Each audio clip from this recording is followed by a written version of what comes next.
তো যেটা বলতেছিলাম, আজকে সকাল সকালই বাইরে হলো। সকাল সকাল বললে ভুল হবে, সময় এখন 10টা 10। তো বাইর হওয়ার কথা ছিল 9টার দিক। হ্যাঁ, বাইর হইতেছি এখন। আর কেন বাইর হইতেছি একটু পরে জানতে পারবেন। যাই, সবার সাথে দেখা করি, তারপরে বলতেছি কোথায় যাচ্ছি আজকে। আসসালামু আলাইকুম ভাই দাস, কি অবস্থা সবার? আশা করি সবাই ভালো আছেন, সুস্থ আছেন এবং সাবধানে আছেন। আমি Feroz Parvez, welcome to my YouTube channel M happy blogs.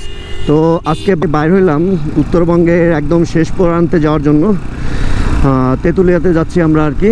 আর দুইটা বাইক দেখে ভাবিয়েন না, দুইটা যাচ্ছি।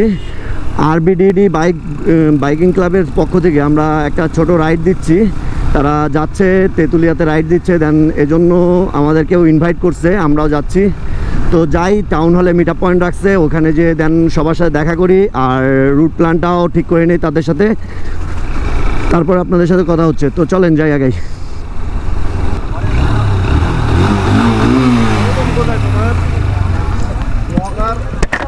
তোমার ইগলা হিসাব।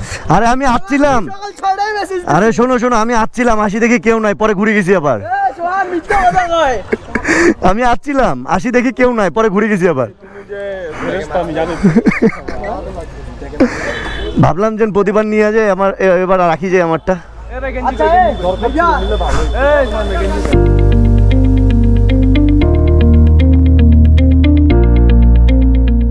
তো এই মুহূর্তে আমরা রংপুর টাউন হল থেকে রওনা দিলাম। আর আজকের গন্তব্য আমাদের বাংলাদেশের উত্তরবঙ্গের শেষ সীমানা একদম, মানে তেঁতুলিয়া যাচ্ছি আমরা।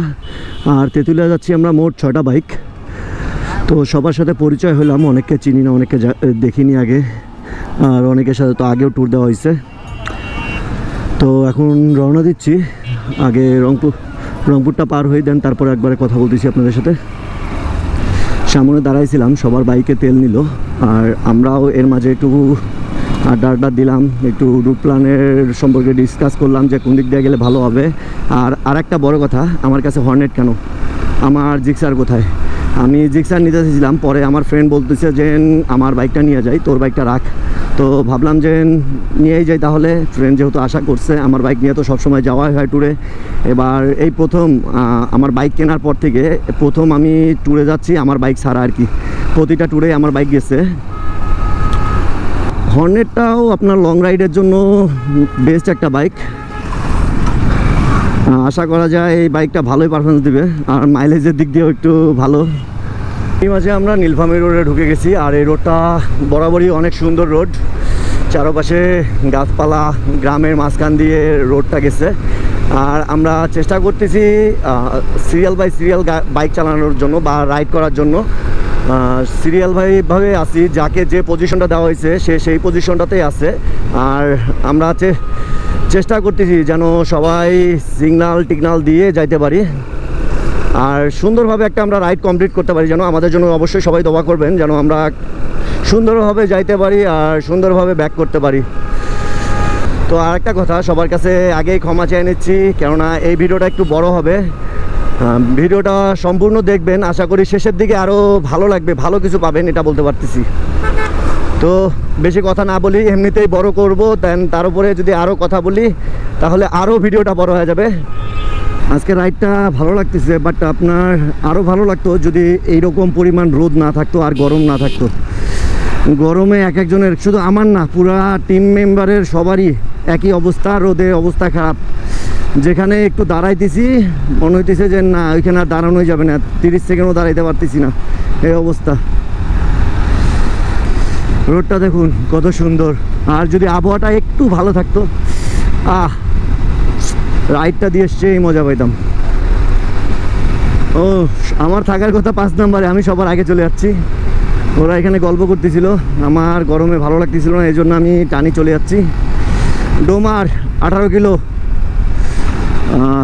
কালীগঞ্জ 2 কিলোর মতো মেবি। এখানে আমরা দাঁড়ালাম, এই জায়গাটা দেখুন, অনেক সুন্দর একটা জায়গা। দেখাই দাঁড়ান, এই দেখুন বাচ্চা কাচ্চারা এখানে গোসল টোসল করতেছে, দেন থেকেই আসছে আরও। জায়গাটা এক কথায় অসাধারণ।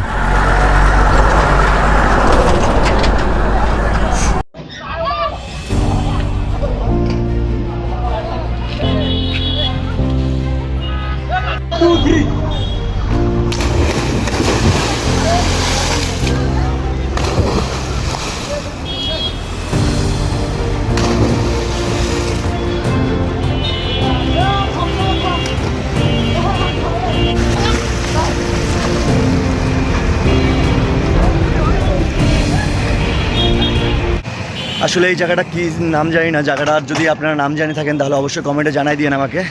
আমি এই জায়গাটা প্রথমবার দাঁড়াইলাম, এর আগে এদিক দিয়েও যাওয়া হয়েছে বাট কখনো দাঁড়াইনি আমি।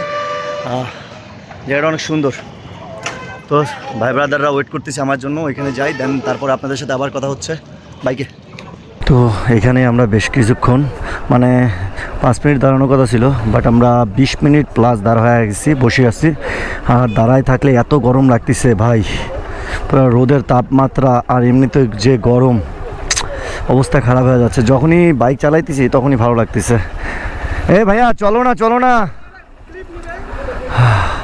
কিছুক্ষণ দাঁড়ানোর পরে এখন আমরা আবার রওনা দিচ্ছি আমাদের গন্তব্যের উদ্দেশ্যে। আর আজকের গরমটা ভাই জীবন শেষ করে দেওয়ার মতো গরম একদম। মনটা চাইতেছিল ওইখানে যে নদীটা দেখছিলাম ওই নদীতে ঝাঁপ দিতে, বাট পরিস্থিতির শিকার ঝাঁপ দিতে পারিনি। একটা জিনিস দেখেন, এই যে আমার ট্যুরমেটেরা এখানে দাঁড়ায় আছে।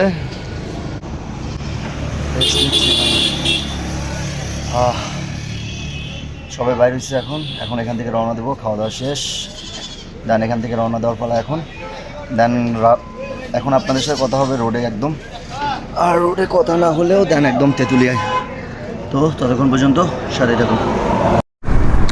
এখানকার জায়গাটা সুন্দর অনেক, বরাবরই এই জায়গাটা ভালো লাগে।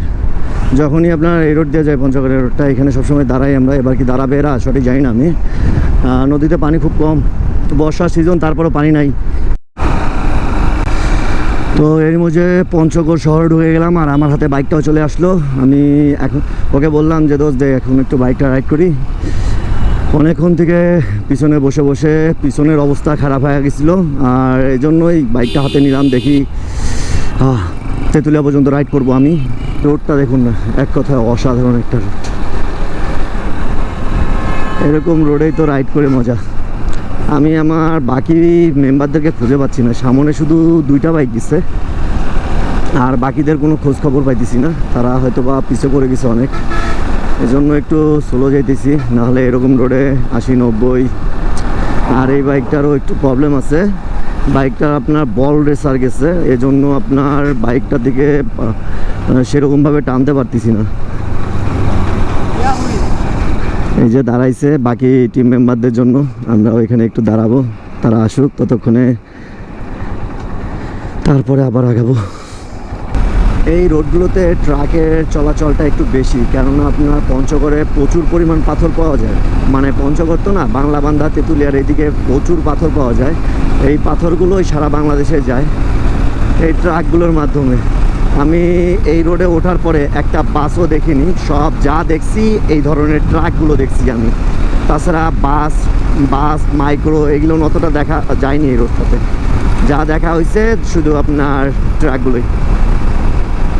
তো ইতিমধ্যে আমরা তেঁতুলিয়ার ঢুকে গেছি। তেঁতুলিয়ার সেই চা বাগানগুলো দেখা যাচ্ছে, রাস্তার পাশেই চা বাগানগুলো। জানি না আপনারা দেখতে পাচ্ছেন কি না, বাট খালি চোখে দেখা যাচ্ছে। তো এই সেই তেঁতুলিয়া।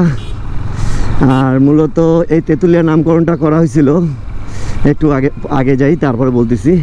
তো মূলত এই তেঁতুলিয়ার নামকরণটা করা হয়েছিল এই তেঁতুল গাছ থেকে।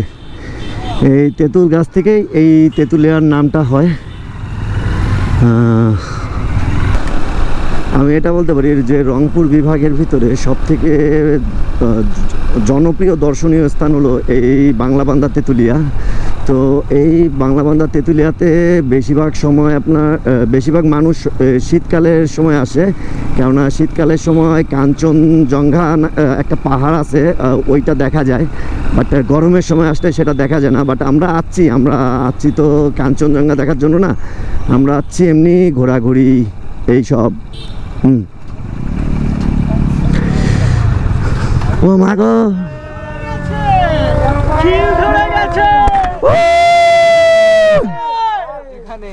আরবিডি কোথায় আছে এখন?